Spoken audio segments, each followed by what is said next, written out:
Bom dia, pessoal.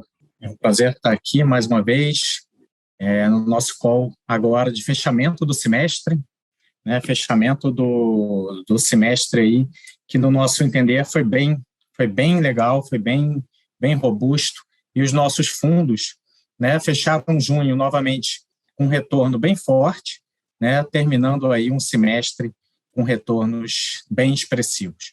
Falando um pouquinho do XP Macro, ele subiu 3,4% no mês agora de junho, e ele fechou o semestre com uma alta de 16,5% no ano.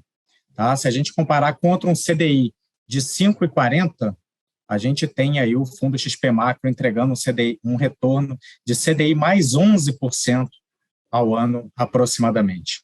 O fundo XP Macro Plus fechou o mês de junho com alta de 5,9%, e acumulou um retorno de 29,10% no ano.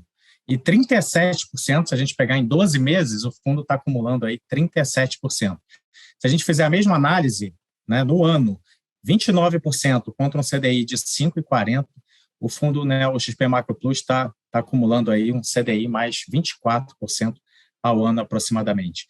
Então, em linhas gerais, estamos bem felizes aí com o desempenho, tá, dos fundos da família Macro. Já são mais de 6 anos de história, estamos aqui com o nosso track record, e a gente queria agradecer, nesses últimos 3 meses, a gente teve uma captação bem forte, e a gente queria agradecer, né, a confiança e a confiança de todos os clientes aí, por tudo aí que a gente conseguiu pegar nos últimos meses. Eu queria fazer agora um breve resumo aqui dos ganhos do semestre. Eu queria dar uma breve passada, né, pelo cenário e pelos principais retornos. A gente basicamente teve retornos bem diversificados em cima de 2 grandes tendências. A primeira tendência, né, foi uma forte alta dos juros na parte curta da curva americana, e um segundo grande movimento que a gente pegou foi da queda das bolsas americanas. Em menor escala, a gente também teve ganhos com alta de juros no México, apostando na alta no México, no Chile. Também pegamos um pequeno ganho em venda de bolsa europeia, e no mercado de câmbio a gente teve ganhos comprando dólar contra a moeda chinesa, né, contra o yuan e contra o euro.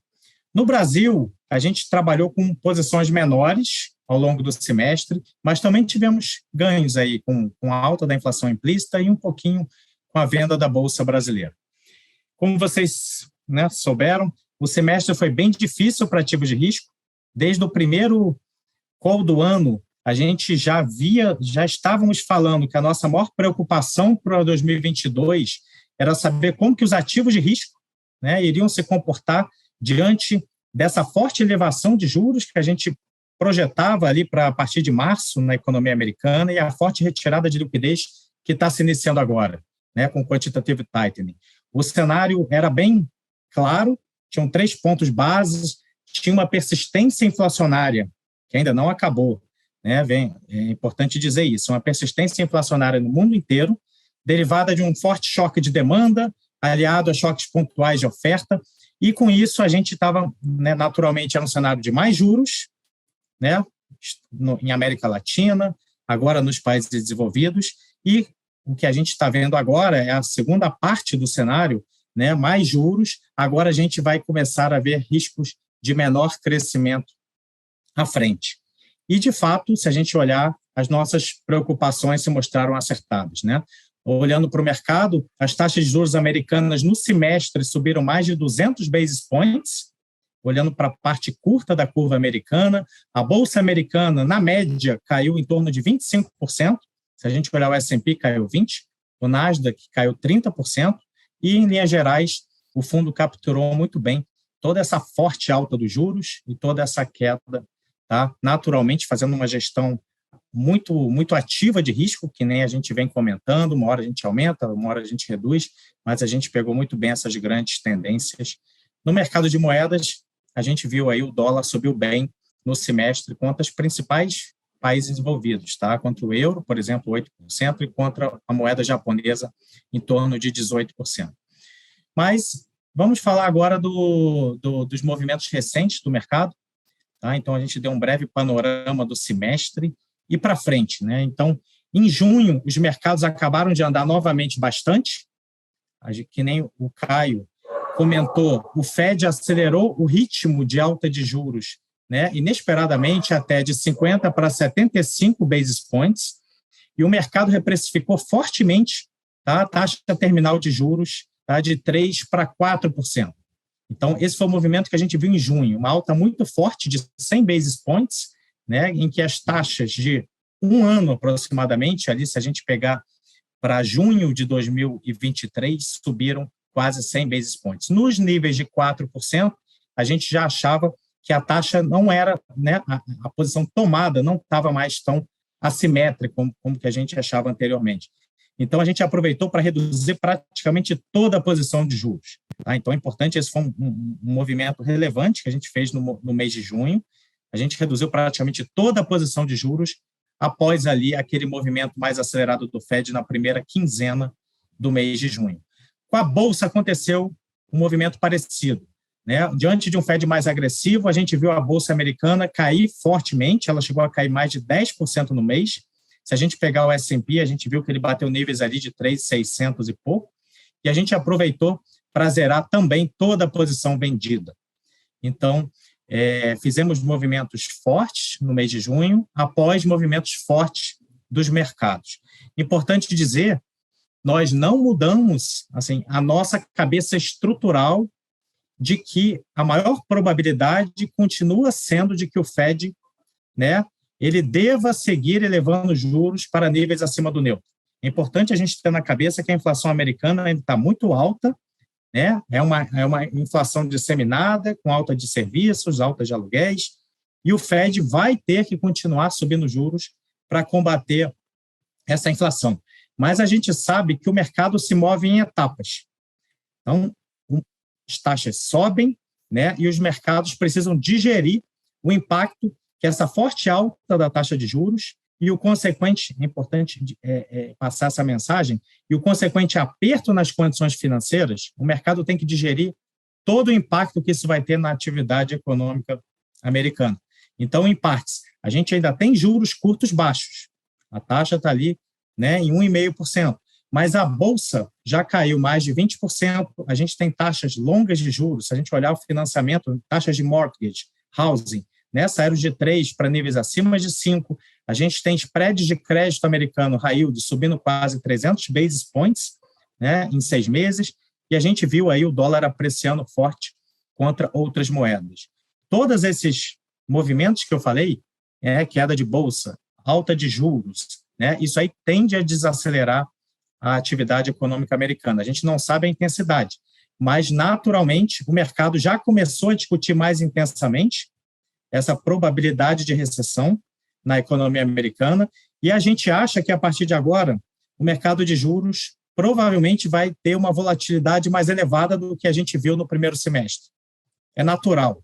Tá? O mercado vai ficar oscilando, e isso é importante a gente ter na cabeça. Eu acho que quase que todo mês a gente vai ficar oscilando entre a discussão de medo de inflação, né? Vamos esperar agora, vai ter um Core CPI para ser divulgado em breve, mas o mercado vai ficar oscilando entre medo de inflação e medo de recessão, quando saírem os dados de atividade econômica.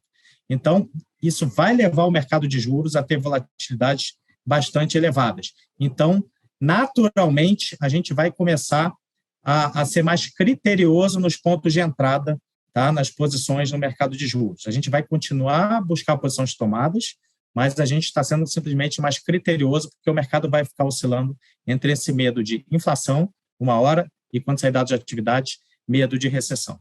Só para vocês terem uma ideia, então, na segunda quinzena, né, do mês passado, né, a taxa tinha subido para níveis de 4, e do dia 15 ao final do mês de junho, o nível da taxa voltou 80%. Então, o mercado caiu de 4 para níveis próximos de 3. Tá? Chegou a bater 3, agora está perto de 3,20, a taxa terminal, tá, do ciclo de juros americano.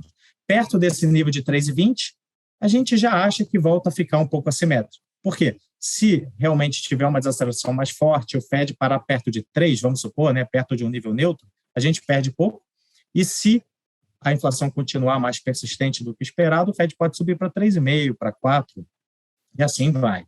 Então, simplesmente nós estamos sendo mais criteriosos, a gente voltou a aumentar um pouco, tá? Então, a gente tinha reduzido quase tudo e no final do mês a gente voltou a montar uma pequena posição agora tomada nesses níveis que voltamos a acreditar que são um pouco mais assimétricos. Da mesma forma, a Bolsa, nós falamos que ela deveria cair, mas ela cai em ondas. Então, a Bolsa tem apresentado fortes rebounds, esses bear market rallies que a gente chama, e a gente está atento, né? Acreditamos até que ela possa passar por um rebound como está passando agora, mas que a gente está atento para eventualmente voltar com posições vendidas novamente. De forma geral, posições mais leves nesses dois mercados. No mercado de moedas, aí sim a gente montou uma nova posição, aumentou um pouco recentemente, tá? Uma posição vendida em euro contra o dólar. Basicamente, vocês estão vendo que a Europa está passando por uma situação muito difícil, desde o início da guerra, acentuou a dificuldade, né, da economia europeia, o gás natural europeu explodindo, essa ameaça do corte da Rússia, né, do fornecimento de gás natural. Em breve, agora, em julho, a gente vai ter uma discussão muito forte disso e tem um risco de desaceleração muito forte da economia europeia. Pode ser que a política monetária europeia, que é esperado que comece a subir os juros agora, mas pode ser, né, que ela suba menos do que o que a gente vem vendo na economia americana. Então, naturalmente, o euro é um grande candidato aí, a gente vê ele cair abaixo da paridade. A gente está com posição vendida no euro contra o dólar e acreditando aí que a Europa é uma das economias mais prejudicadas diante de tudo que a gente vem falando, tá? Então, a posição com um tamanho mediano nos nossos fundos atualmente.